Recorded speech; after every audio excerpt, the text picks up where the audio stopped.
Today I'm presenting on racial categories in America. I want to give you sort of like the origins of how race really comes to the States as an idea, and sort of encourage you to find ways to deal with the future, right? Since we don't have a moderator, I'll have to keep track of time and introduce myself. I'm Mark Westmoreland. I teach full-time between Newman College and Penn State Brandywine, and I decided to come back to grad school, so I'm working on another master's in theology right now. In race theory is a particular, welcome. Race theory is a particular area of philosophy that I work in. Over the past 2 or 3 years, most of my research and writing has been on sort of how this idea even gets started in Europe. And so I'm transitioning now as to how this idea leaves Europe and comes to the States, right? Because it very much is an issue for us in whatever capacity. Obviously, race is conceptualized very differently today than it was in 1750, in 1890, in 1930, in 1970, right? And yesterday shows that things have changed quite a bit in some sense. Wow.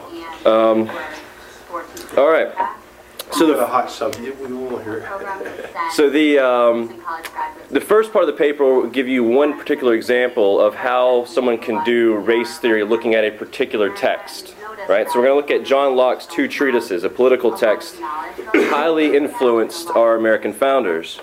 Right? So the first half of the paper will, for the most part, be a little bit more like political philosophy and show you how you can unpack this particular idea of race out of the text. Even though Locke isn't talking about race, it's there, right?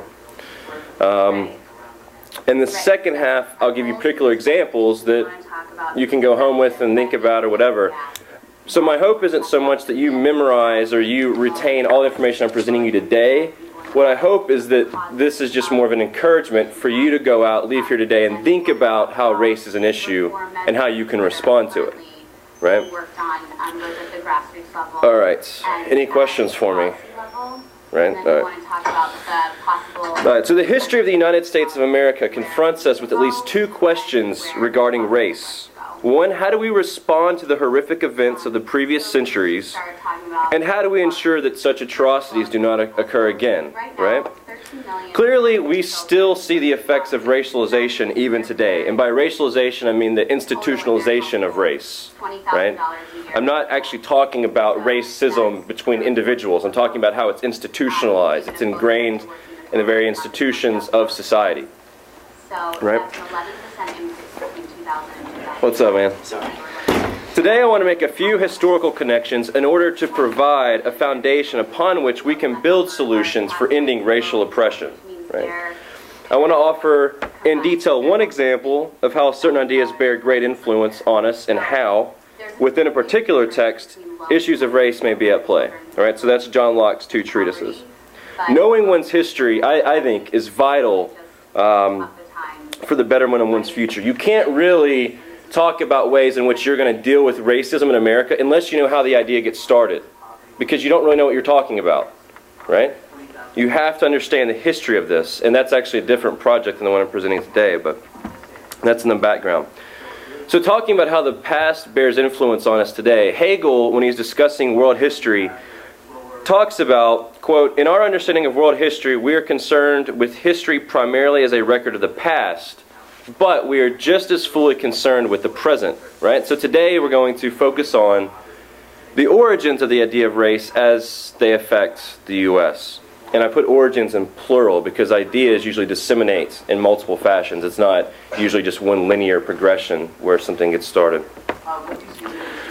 All right, my hope is that our discussion will provide you with some tools for contemplating the issue of race in the 21st century. Moreover, I hope that I inspire you to simply think about race in a new way. All right, so let's ask ourselves some basic questions regarding race. Right? How do we use the term race? In other words, when you say race, what are you talking about when we actually even say it? Do you belong to a particular race? Which one do you belong to? How do you know you belong to that one? What is that based on? Right? And then you have other questions like, have you ever acted in a racist manner towards someone? Have you ever been the object of racism? And most people have done both. Right? I'm pretty sure everyone in here has acted racist towards someone at a particular time in their life. right? And probably most of you have felt the brunt end of it as well.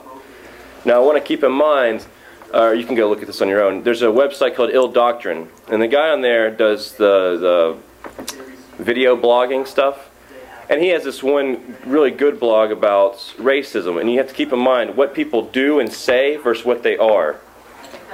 People who you would say aren't actually racist do say and do racist things, right? They're not the same. So what we really should focus on, granted, if people are explicitly racist, that's a problem, right? But obviously what we need to focus on is acts of racism, right? All right, so we all use the term race in everyday discourse. At the same time, many of you are probably familiar with the ongoing debate between whether or not race is a social construction or whether or not it's a natural, biological, determined category, right? Is it really talking about human difference that's just naturally given in the world? Is it human difference that's created by human beings, right? So is it something discrete or determinate? So I'll admit here that I'm of the first camp, that it's a social construction, right? However, even though I think that race is a social construction, even though I think race is a social construction, and I know that the idea is only a few hundred years old, I do believe that people experience their lives in light of race, right? So even though I say, look, races don't actually exist, we still have the experience of race, right? That makes sense. It's not even though it's maybe not a natural category just given in the world, we still experience, because the idea has power, the idea has influence. And 20 minutes down the road, less than 50% graduate from high school. Wow. The number that graduate All from right. college. So the idea of race has drastically shaped the world in which we live, right? I mean, I admit I experienced the world as a white male, middle class in America, 2009. I can't deny those things, right? That's how I experienced the world, and your experiences are different than mine, right? But the experience of race does exist, but it does not have to exist, at least not in such an oppressive manner, right?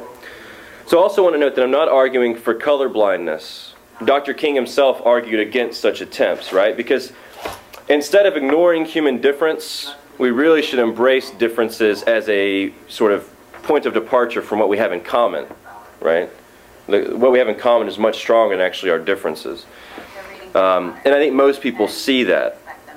Right? I mean, we all want to meet basic needs for ourselves, our families. We want a better future for ourselves and our children. We all want to be happy. We all want to be treated with respect and dignity. Right? We all want to love and be loved. Those are pretty important things, right? Most of those things really are more important than money or fame or whatever else, right? Those are things we truly value in life. Well, all human beings have those in common, right? Yet we do have differences. So let me ask, when we speak of race, what do we mean? In what is race grounded? Geography, do you like that Prusak? Yeah, okay. Geography, skin color, genetics, language, culture. What are we talking about when we say race?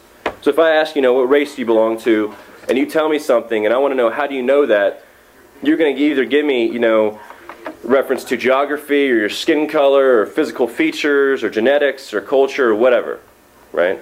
But depending on who you ask, it varies on what they're basing the word race on. Right? And historically, how the word itself has played out has changed over what its basis is. Right?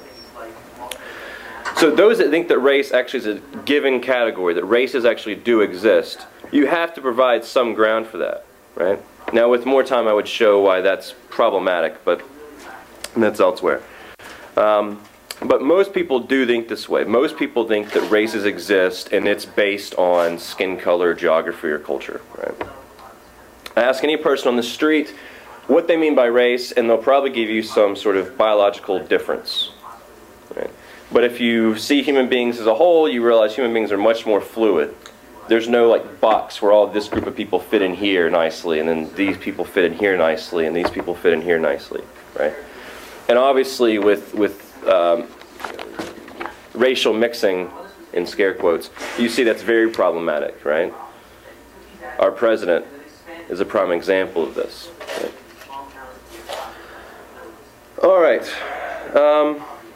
But the common acceptance of race, the fact that we all sort of speak in terms of race, we all lived our lives thinking races actually exist, that's really just continuing on racial oppression.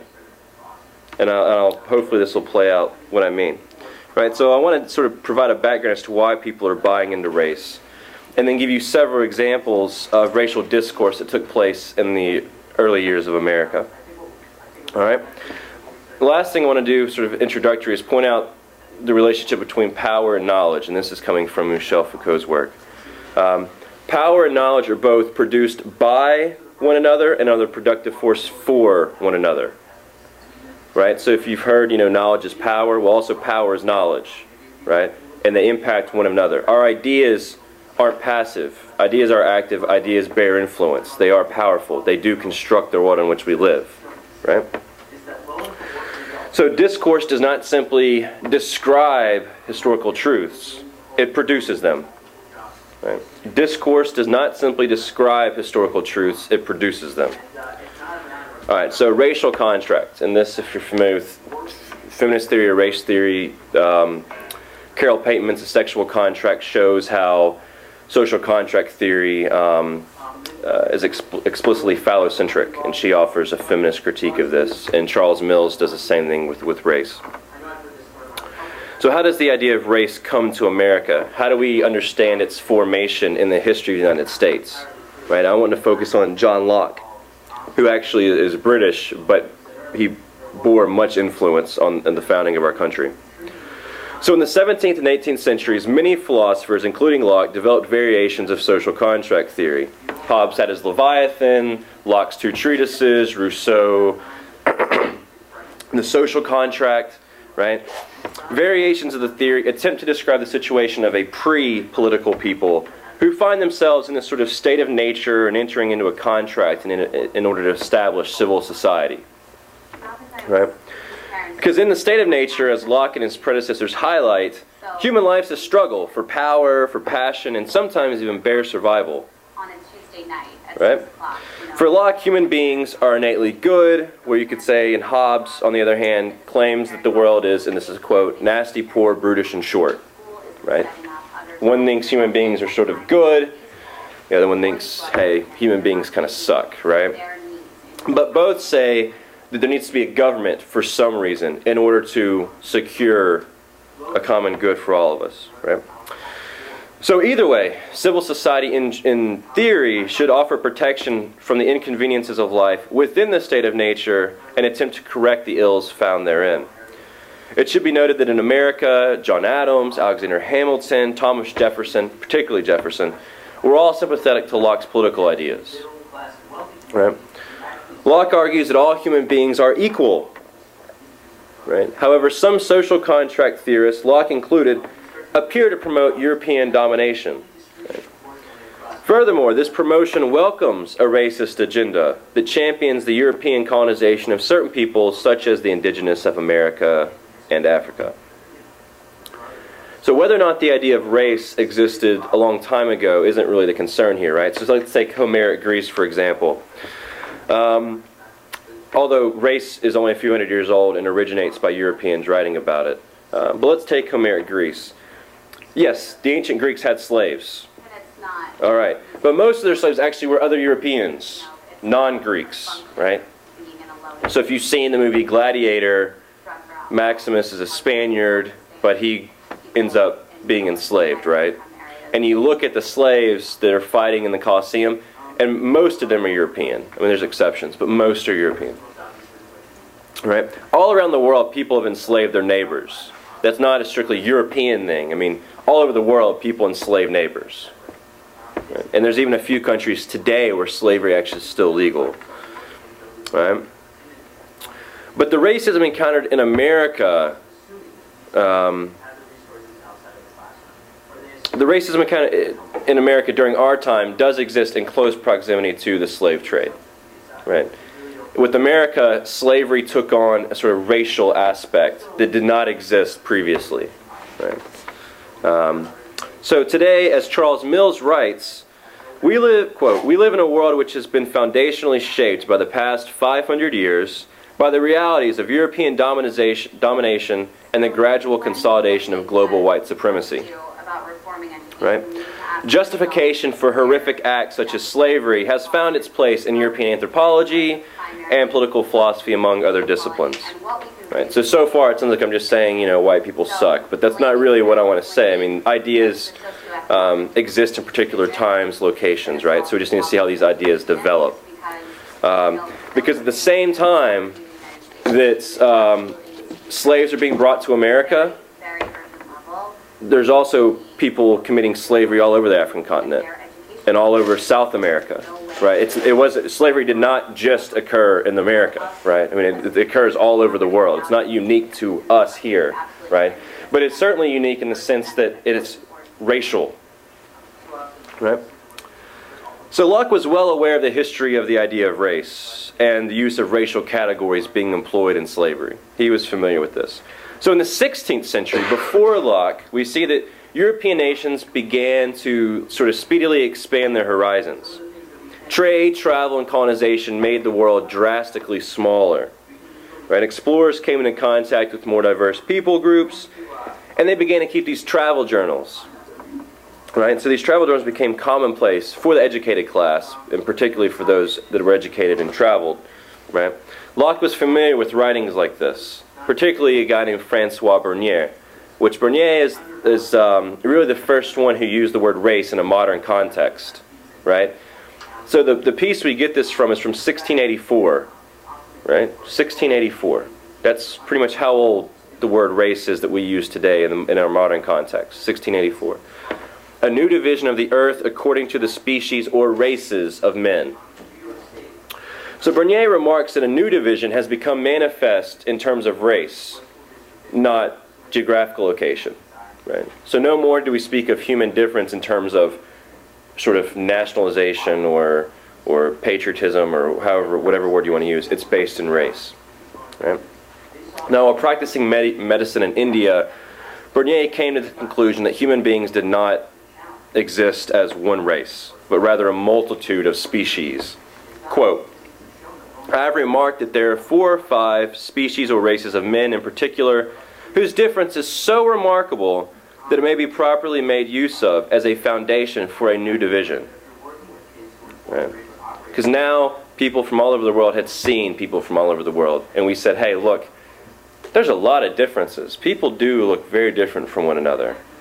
We probably don't we probably don't actually belong to the same race or species. We're probably different. And this leads to this idea of polygenesis, where there are multiple sort of human births or something. Multiple creation accounts, I guess you could say. Where really the races never were the same. Now, polygenesis died out. That's not really a commonly held view. I mean, most scientists, anthropologists today will say, hey, look, yeah, I mean, humans originate from a particular area of the world and have migrated. Right? All right.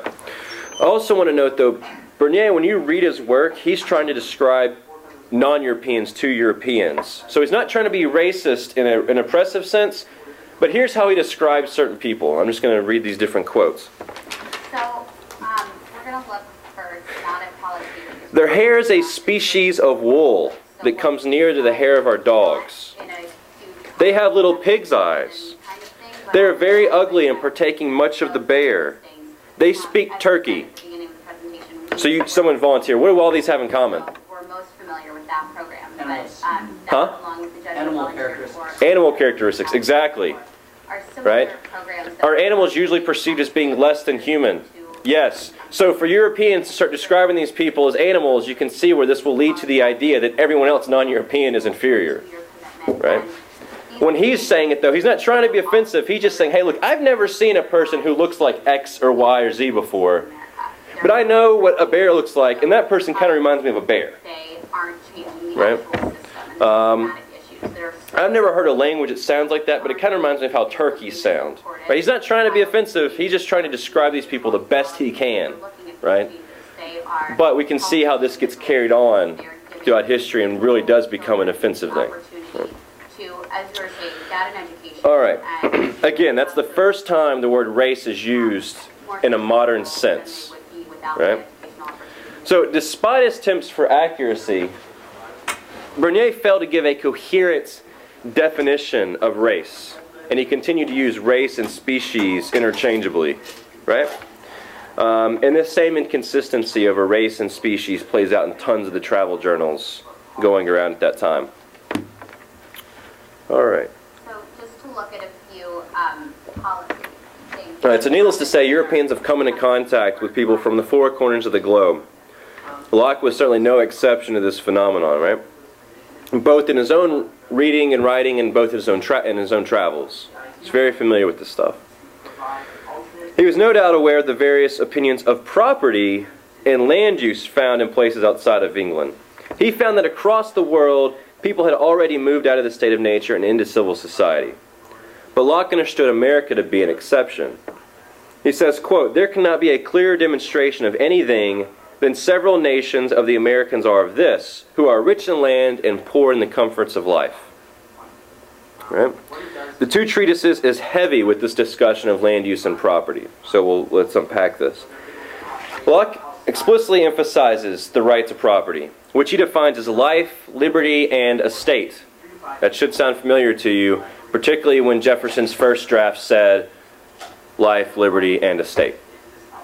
Right? And it gets changed over time. It becomes life, liberty, pursuit of happiness. Right? But this is he's, in a sense, he was quoting directly from Locke.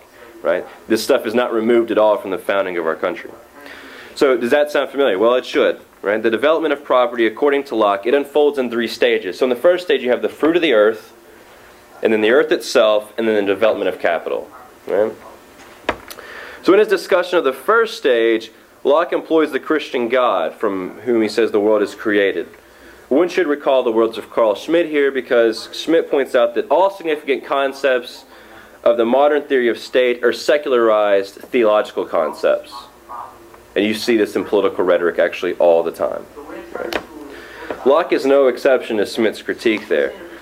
He appropriates theological concepts in order to apply an ordained right of land use. You know, God gave us that land, He's cool with us taking it over, etc.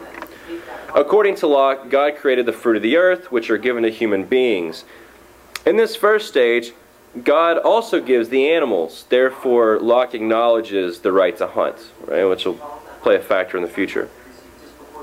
Quote, "Thus this law of reason makes the deer that Indians who hath killed it. By their reason, humans understand the need to procure the fruits of the earth." So here's this emphasis on rationality, particularly European reason. Right? If you read throughout the history of philosophy, when it talks about reason, it's talking about what Europeans call reason, particularly men. Right?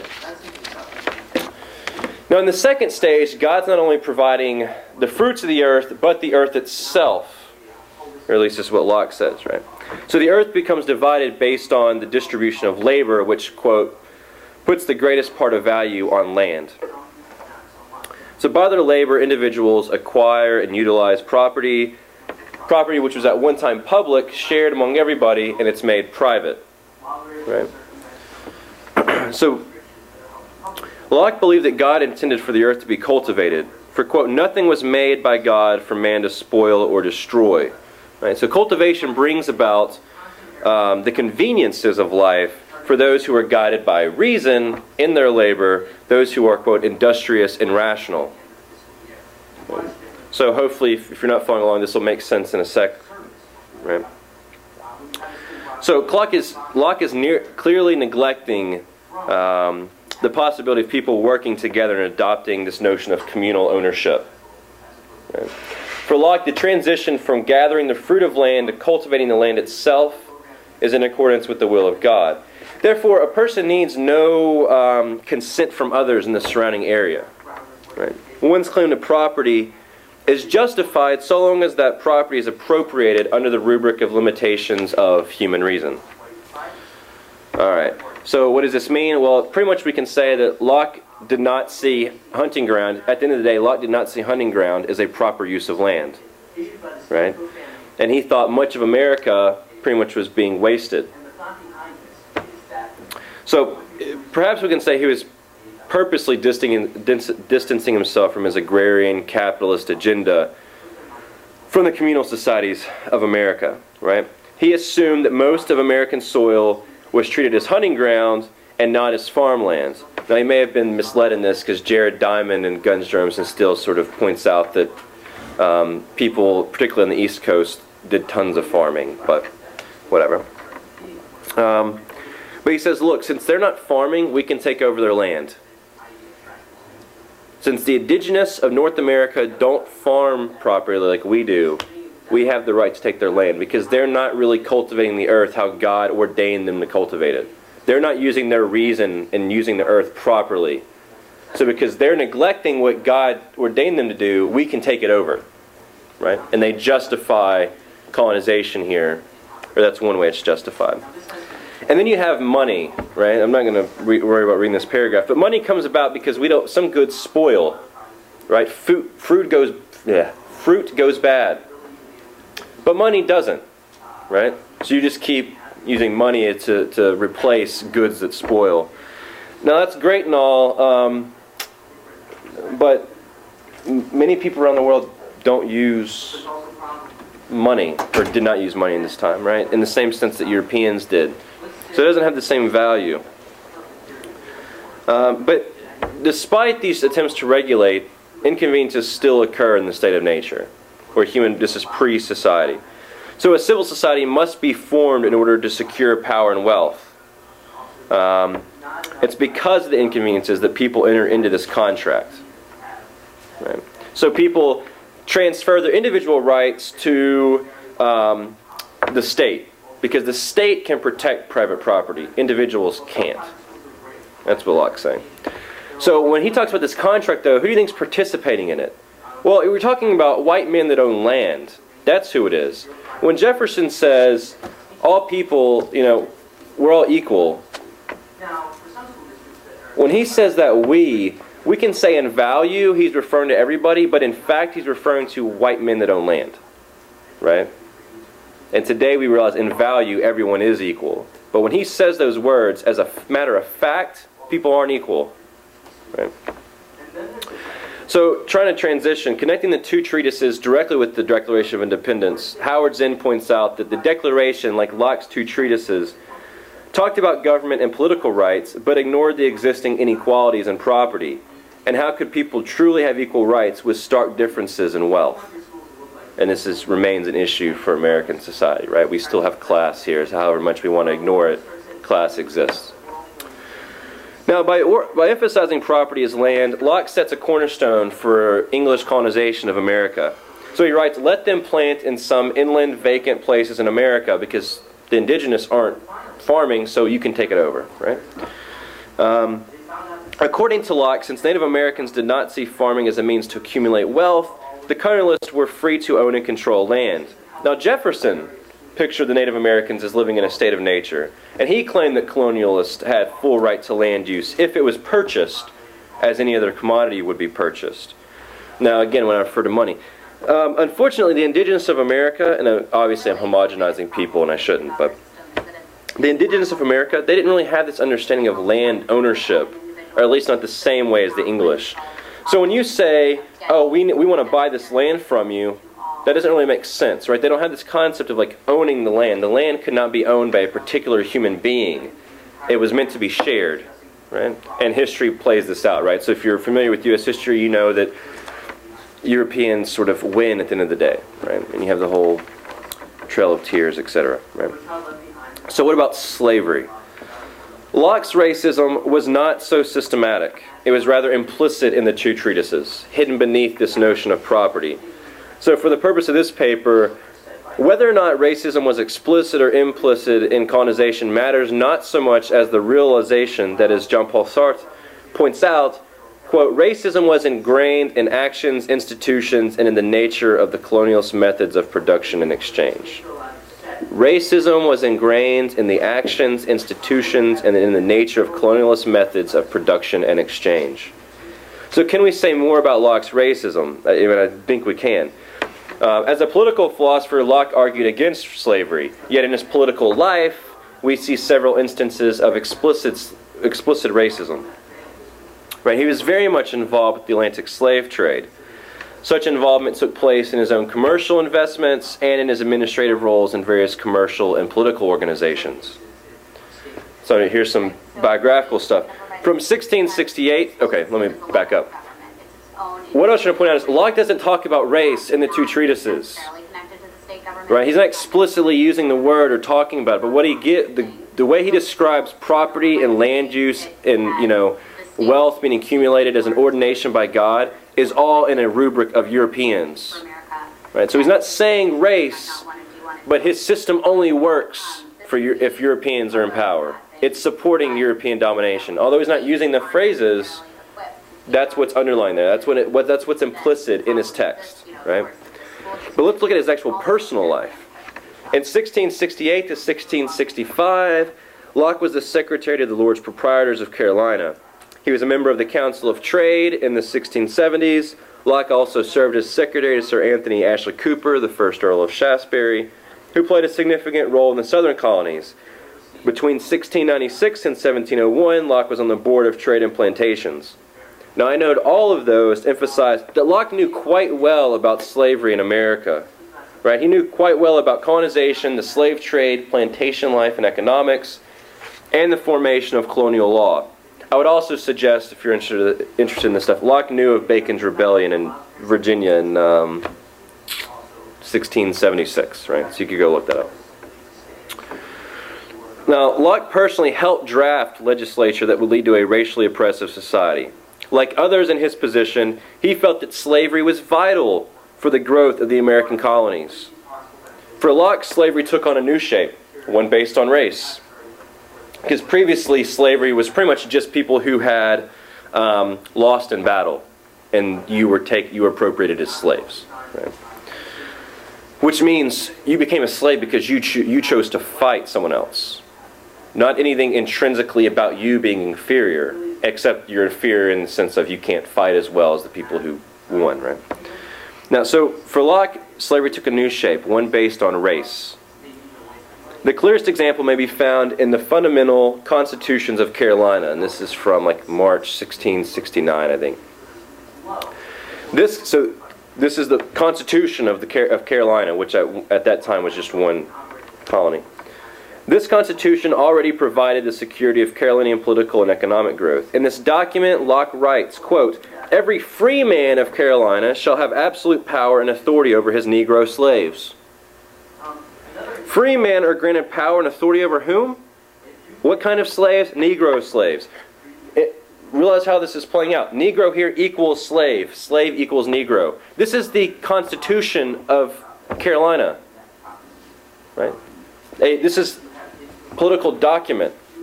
This is explicitly racist. Right?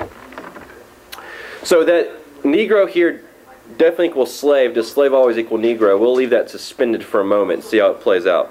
So let's fast forward a few decades to 1712. South Carolina passes an act for the better ordering and governing of Negroes and slaves. Negroes and slaves, two separate categories. Right? Now, despite the title, the emphasis of the act is on Negroes. And by the end of the act, slave will equal Negro and no other. So here I'll sort of break down how the 4 paragraphs, the introduction, there's 3 parts of the act. In the introduction it says Negroes are unsafe for civilized society. Now again, you're talking about a particular act that Carolinian legislature passed, right? Quote, "Negroes and other slaves brought into the people of this province for labor are barbarous, wild, savage, and as such render them wholly unqualified to be governed by laws, customs, or practice." That's in a particular legislative document. That's their description of Negroes. Right? So let's go to the next one. You're declared free or slave because the government declares you. So even if your slave owner wants to grant your freedom, the government actually has the final say. In the third part, there's a permission to move. If Negroes were to leave the plantation, they had to get a pass. And failure to get a pass resulted in you being whipped. And if a white person saw you without a pass, it was their obligation by law to whip you. Even if they're not your owner, they're required, right? And if you fail to whip the Negro without a pass, you're fined 20 shillings. And half of the shillings go to the local parish, right? We love saying that we're founded on religious freedom, but if you go through and you read colonial documents in the founding country, most of the states, if you were to truly be free, like you had to participate in the local congregation, right? Religious freedom was a few group of people in New England that came here for that reason. But our country is very much not so much founded on that idea. So you see that it's conditioning both the Negro and the white person. Right? Now, inspection. Every, quote, that every master, mistress, or overseer of a family in this province shall cause all his Negro houses to be searched diligently and effectually every 14 days. So here, it started off talking about slaves, and the very last one, Negro houses. Not slave houses, Negro houses. It's assumed that Negroes are slaves. Right? And obviously, if you're not aware, I'm using the word Negro in the sense of that's the word they're using then. It's historically the word to use, right? Now, we can see that this act conditions both the slave and the free. It's not just conditioning Negroes. Now, it not only states what slaves may legally do, it also says or enforces the way white people are supposed to act, right? So the racism here affects both parties. It's conditioning both groups of people. It provides reinforcement for racialization, or the institutionalization of race, right? So let me go back to that discussion of power and knowledge, and I'm going to shift now from talking about Locke in particular and giving you a bunch of just random examples of how this idea plays out just in everyday life, right? So let me give examples of what I mean by racialization. Now, you're familiar with some of these probably, because people usually today will point to the educational system or class or residential zoning or the medical field or economics or the penal system or whatever, right? But remember, power and knowledge are produced by one another and are the productive force for one another, right? Discourse does not simply describe historical truths, it produces them. Discourse does not simply describe historical truths, it produces them. Again, for the third time. Discourse does not just describe, it produces truth. Right? So, for example, the classification system in science that we're all familiar with is not actually given a priori. Right? You can't. Yeah. It was constructed by Carolus Linnaeus. In A System of Nature, which is 1735, which is probably his most noteworthy text, Linnaeus claims that humankind is mandated or ordained to understand and classify nature as a means to bettering one's knowledge of God. Right? So he says that 5 types of human beings exist. The first we would today consider chimpanzees, gorillas, etc. Right? But he doesn't know they're not actually people yet. But here's how he describes people. America, facious, harsh. They're obstinate, content, and free. They're regulated by customs. Asians, they're haughty and covetous. They're governed by opinions. Africans, they're crafty, indolent, negligent. He anoints himself with grease, and they're governed by caprice. The Europeans, they're fair and brawny, gentle, acute, inventive. They're governed by close vestments. They're governed by laws. That sounds very different. Why? For some reason, the Europeans get all the good characteristics, right? So note the stark differences. So by now, maybe Linnaeus popped in your head, I don't know, but he's the father of modern taxonomy. He's the one that came up with that whole thing you learned in middle school about kingdom, phylum, genus, species, and the few in the middle that I never remember, right? Another example we learned early on in school is about encyclopedias. Many people often consider encyclopedias the objective, definitive source for information or facts, right? So let's take a quick look at a particular encyclopedia from 1798. Here's the definition of Negro. A name given to a variety of the human species who are entirely black and are found in the torrid zone, especially in that part of Africa which lies within the tropics. That sound bad? Okay, it's geographical, whatever. Yeah. Let's keep going. They likewise differ far from other men in all the features of their face. Round cheeks, high cheekbones, a forehead somewhat elevated, a short, broad, flat nose, thick lips, small ears. Ugliness and irregularity of shape characterize their external appearance. The word ugliness is thrown in there. This is an encyclopedia, right? Using an aesthetically valued term. Ugly. Right? Let's go down a little bit. Vices, the most notorious, seem to be the portion of this unhappy race. Idleness, treachery, revenge, cruelty, imprudence, stealing, lying, profanity, debauchery, nastiness, and intemperance are said to have extinguished the principles of natural law and to have silenced the reproofs of conscience. They are strangers to every sentiment of compassion and are an awful example of the corruption of man when left to himself. That's the definition of Negro from the encyclopedia. Now, to us, that sounds absurd, highly offensive to probably everyone in this room. But if you were in school in 1798 and you got the encyclopedia, the objective, source for truth, that's what your definition was. You can see how these ideas are conditioning even white people, right? But ideas condition us. They have power. So you may be asking the question, is that still the definition used? No, that's not the definition used. But my point is that that was the definitive, objective definition of Negro at a particular time, at a time when our country was in its infancy, right? So an encyclopedia definition actually helped perpetuate racial oppression through its particular racist discourse. Right? So let me repeat Sartre's words again. Racism was ingrained in the actions, institutions, and nature of the colonialist methods of production and exchange. Now, how do all these things connect that I'm giving you examples of? We've looked at Locke, Bernier, late colonial documents, legislation, scientific writings, and encyclopedias. Right? So I want to claim very cautiously that all these were floating in the intellectual air when our country was founded. I mean, Jefferson in particular was familiar with all of these examples, if some only vaguely. Like everything I've said today, Jefferson knew. Right?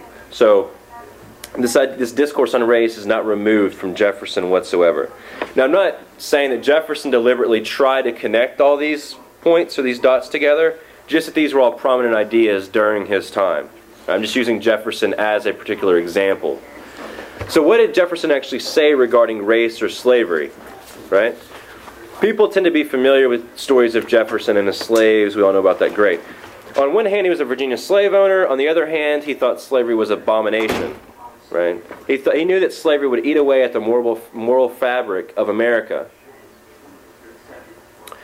In notes on the state of Virginia, in the section on manners, Jefferson says, quote, actually it's not a quote. Jefferson claims that slavery teaches each generation to become more and more cruel and inhumane.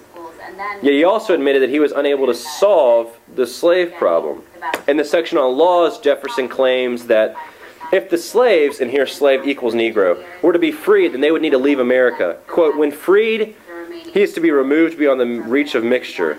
So in this same section, he writes, quote, I advance it therefore a suspicion only that the blacks, whether originally a distinct race or made distinct by time and circumstance, are inferior to the whites in the endowments both of body and mind. This is Thomas Jefferson, right? Thomas Jefferson says this. One last quote. This unfortunate difference of color and perhaps of faculty is a powerful obstacle to the emancipation of the people, or of these people, right? He thinks that by their very being black and all their associations with that, that hinders them from being free. It's intrinsic to themselves that they can't be free. That's what he's saying. So Jefferson, like Immanuel Kant and others, Jefferson was against race mixing. At least in his writings, right? Because if you know his biographical information, obviously it wasn't a problem for him. But he was against miscegenation because he thought that it betrayed the teleological character of nature. Nature had purposely established that races exist and different races exist for different ends, right? So he was against that because he was saying you were going against nature. Now, I want to point out here, he's specifically using the word race. Jefferson is talking about race, and we're talking about 1784, right? So in less than 200 years, race has become a commonly established idea. In 200 years, it went from races not even exist. No human being in the world thought in terms of race. Thank you. Then the idea gets started, and now one of the founders of our country is using it all the time, right? So in less than 200 years, we go from there being no races in the world to now there's a plethora of races and white people are dominant and superior, right? Doesn't take long for an idea to take hold of people. Right. Almost finished. Got 2 more pages. Jefferson and many others never questioned the validity of the term race, right? Like most of us, they took race to be a natural category of human difference, right? And we still buy into these categories. So here's how I conclude. The discourse on race that circled about in the colonial era in the early years of the founding of our country, well, those ideas have continued to exist today. the discourse has continued to exist, although it's somewhat modified, right? So I said I wanted to accomplish two things: provide you with the general background of how the idea of race emerges in an American context by looking at several examples in Locke, and encourage you to think about the relationship between knowledge and power in order to develop new ways of understanding race and attempting to end racial oppression. So earlier I asked questions about race. To what race do you belong? What does race mean? How many races are there? And what is race grounded in? Right? Etc., etc. Now, in 1953, UNESCO claimed that there were only 3 racial groups: Asians, blacks, and whites. Now, we know simply by filling out medical forms today or applying to college that there are more than those 3, right? I only use this to illustrate that even the amount of races changes, right? So now we have the category white, non-Hispanic, right? I never saw that when I was a kid, right? That's in like the last 10 years that category got started. Why? Because in America there's a huge influx of Hispanic people, right? So our racial categories change over time. We all know simply by filling out, I just said that actually. So I use this only to illustrate the amount of races changes, the ground of race changes, right? So with Bernier it was geography, with Kant it's skin color, with Hegel it's culture, right? The discourse changes, the very idea changes or gets modified. So speaking of Foucault earlier, I said that ideas shape our world. Right? Ideas are not passive. They have a productive force. The idea, without a doubt, has had a very destructive, horrific past. Right? But how can we create a better future? How can we follow in Dr. King's footsteps and help end racial oppression? We all have different ways of approaching this, right? I particularly choose to emphasize the power of ideas. People do more hands-on things. I mean, people choose to work on this in various ways. But I think that knowing the history of the idea is very much significant for our fight against racial oppression. So for me, the first step in achieving this would be to rid ourselves of, one, thinking that race exists, that people must fit into our nice little labels. Right? Yes, the idea of race exists. Right? The experience of race exists. A racialized world exists. But race itself actually does not have to. Right? It's just an idea. It's brought about in a time of world history where human difference was first realized on a global scale due to colonization, trade, travel, and colonization. Right? So after 400 years, roughly, of this discourse on race, I think we realize that most of us actually have more in common than we have different. I mean, our generation's pretty good about realizing that we have much more in common. Right? On the one hand, I don't think we should ignore human difference, but we must keep ourselves from trying to homogenize others or make everyone the same. On the other hand, I think that human difference is vital for having a beautiful world. So I want to conclude with 2 quotes from Johann Herder. Quote, "Just as in nature no 2 leaves of a tree are the same, even less so are 2 human faces and 2 human organizations." So if you looked around the room right now, and if you feel embarrassed, don't do it, but if you were to look around the room, you will see that there is no archetype or prototype for what a particular race is. Right? Who in here is the poster child for what it means to be a white person, or a black person, or whatever else, right? There is no one who's like the definitive standard for what it means to be white. That person doesn't exist. Right? Where human beings are much more fluid than this, right? Much more beautiful, much more unique. So if you start to see human beings on a spectrum, that's a different way of looking at it than thinking in terms of race, where people fit in these categories. Right? So here's the last quote, now this will end it. "Overall, and in the end, everything is only a shade of one and the same great portrait that extends across all the spaces and times of the earth." Thank you.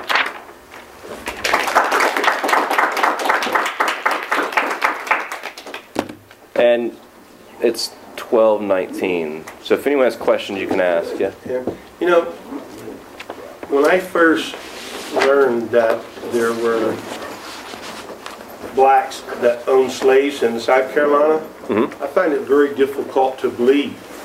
But now when I hear the language that you're using and how they were looked at and treated, right? And I read the books and know it wasn't 1 or 2 families that owned slaves, there was numerous. It makes it really difficult to understand how you can have people referred to as Negroes and defined in a negative way, and yet to realize there were free Negroes in South Carolina who owned slaves themselves and who willed these slaves. They didn't take them just for themselves, but in their wills owned own to their children and everything. Right. Have you ever thought about that? How could these two things coexist? It just amazes me. Yeah, I mean, it's hard to me to see that you could even have a free black person, Negro person, walking in South Carolina, let alone owning slaves, because we know that all whites didn't own slaves. right. Very few. So very there's few whites this don't. class thing there, hey, I got 10 slaves, that guy I don't have any.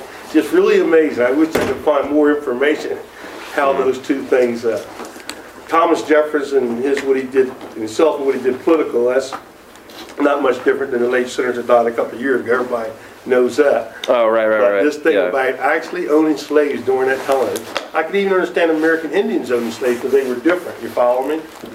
Mm-hmm. But for an American Negro to have slaves, that was really tough. That was really, really tough for me. So, some indigenous Americans did have slaves, but it's not in the same context of a piece of property. It was people who lost in a battle. And for the most part, if there were indigenous slaves, they were females. Well, the greatest group I'm aware of for is American Indians, the Cherokees. And if you notice just recently in their Constitution, they had what they call freedmen that the President of the United States had put with them and lived with them over a couple hundred years. But their recent thing was to rewrite the Constitution so you might be a freed man, but you're not Cherokee, you're out of here. Mm-hmm. And that's still going on as we speak today. I mean, as far as I know, their whole Constitution is. But those I could understand because they're different. Mm-hmm. But boy, just to think that a Negro person could buy into the thing of owning other Negroes, that one is really, really something. Well, it shows that there's something there that's going on beyond race, Some people would argue the fact that slavery still exists as far as, look at the Hispanic culture coming to America and working for a lower wage, whether they're here legally or not. It's almost just, back then it was a business. So it's, a black business owner who owns slaves. Right, that's what I'm saying. Yeah, so it's something that, just like you said, slavery has been put to this race aspect, and it's a color thing much more than what it was amounting from, and that's one of the issues that we have anyway going forward. Sure. I will say, one thing I wanted to point out, though, is because when I gave the example of the Greeks, and it wasn't based on race, is that slavery has occurred all over the world, right? So in that sense, it's not shocking that one particular group of African Americans enslaved another group. Like, that's actually not odd because Europeans do it to other Europeans, etc. Well, I think probably they may have done it in Africa. Indians probably enslaved other Indians. But it's just this, what makes this one is so unique is because how they were seeing. You remember you said how they were seeing the people treated. If you didn't have a passport or whatever, you had 20 lashes and everything. Then you take over and you had, I know there's difference in political views amongst African Americans today, and I don't have any problem with that. But I sure wish I could find more material, because when I first found it out, this can't be true. Then I did research and I found Jim Hardy's entire book, and he has the names of the families and copies of the wills and everything. And another thing that really got me, that was in South Carolina. Now, if it'd been up in New England, I was, well, maybe that could happen up there, but in South Carolina, I will tell you something. I'm 59. I went to South Carolina with a white lady. I'm Native American in the 90s. Now, I had been there as a Marine, but that was different because you're on a base. But when I went there in the 90s, and even though she paid her way and I paid my way, from everything I learned about South Carolina, I said, let's stay on the other side of the bridge. The rooms are cheaper there. So imagine my surprise when we're leaving. I got a book on Charleston. And in 1996 or 7, the mayor of Charleston was black. He was a Jew. And he had 2 master's degrees from UCLA. And he was on rollerblades. I started laughing so hard that she had to pull offside the road. Then she threatened to make me walk when she found out that I still had that fear in me. That's what I learned about South Carolina, you follow me? Mm-hmm. I'm in the 90s, and I'm afraid to stay downtown Charleston. Somebody might say, what's going on here? And then to find out that it changed so much that you got a black Jew with 2 masters from UCLA. So it's really changed a lot in that area, which brings us back to, that paradox of them having slaves back during that time. Because who would think in the 90s you'd have a black, maybe if I was black, but I sure wouldn't be telling people I was Jewish too. I'd pick one or the other. Right. So there's always paradoxes, I guess, in things. Oh yeah, I mean, ideas things don't fit into like the nice little boxes. Yeah, like the way we were taught in the schools when we were coming up, that it does. Right. To be very honest with you, this is the first time I've ever learned. Well, second, my daughter Julie, who's a graduate here, and she's a speaker, then I saw him up here. Second time that I've really got in depth about this whole thing about race. You know, concept, how it came about in this country and everything. I never even learned that. Yeah, very interesting subject that you have, very enlightening. Yeah, I mean, my work, like, and the stuff I've published is more in Europe and how the idea gets started. So I'm just now transitioning to what goes on here. But yeah, it is something that we sort of just take for granted. We sort of think that races actually do exist. Right. I mean, I grew up thinking, yeah, I belong to the white race. I never questioned like what that meant or what's that grounded in, or does that really make sense, or. Well, I tell people that when you stop and think of Columbus hit these shores in 1492, he didn't bring any women with him. Right. That any of those Native American tribes up and down the East Coast, if you can trace your history back far enough, there's no way that you would even be full European. Right. Because of all those tribes up and down the East Coast. The difference.